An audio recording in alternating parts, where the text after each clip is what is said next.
పేరులో political heat నడుస్తుంది. నామినేషన్ల దాఖలు సమయంలో పోలీసులు వ్యవహరిస్తున్న తీరు ఇప్పుడు వివాదాస్పదంగా మారింది.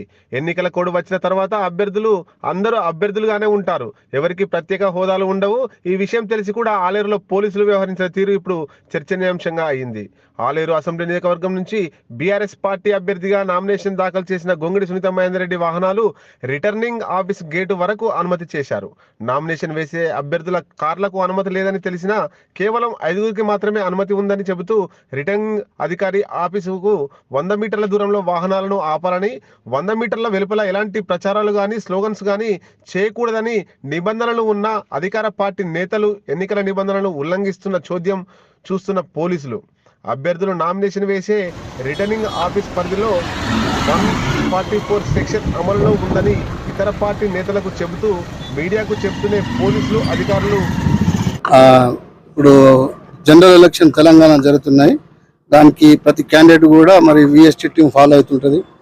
అయితే ఆ క్యాండిడేట్ ఇప్పుడు నామినేషన్ వేసి వచ్చారు. మరి అయితే వారు 100 మీటర్స్ లోపల గుంపులుగా ఉండటం వల్ల వాళ్ళను ఇక్కడ 100 మీటర్స్ వైలెన్స్కి వస్తుంది కాబట్టి మిమ్మల్ని ఇక్కడ దయచేసి ఇక్కడి నుంచి వెళ్ళాలి మేడం అని చెప్పడం జరిగింది. గొంగిడి సునీత మేడం గారిని. అంటే ఇప్పుడు 100 మీటర్ల లోపల వాళ్ళు ప్రచారం చేయగొట్టకూడదు. ఏమైనా వాళ్ళు నామినేషన్ వేసి 5 కంటే ఎక్కువ ఉండకూడదు. నామినేషన్ వేసి వెళ్ళిపోవాలి.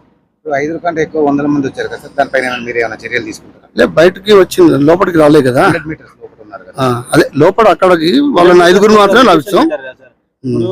ఎవరికైనా సరే 100 మీటర్స్ బయట వెహికల్స్ కానీ 4 పర్సన్స్ పంపిస్తున్నారు క్యాండిడేట్ తోటి. గుంపులు ఎట్లా వచ్చారు 100 మీటర్స్ లోపల? అది వాళ్ళు చేస్తే అది వైలెన్స్ కిందకి వస్తుంది.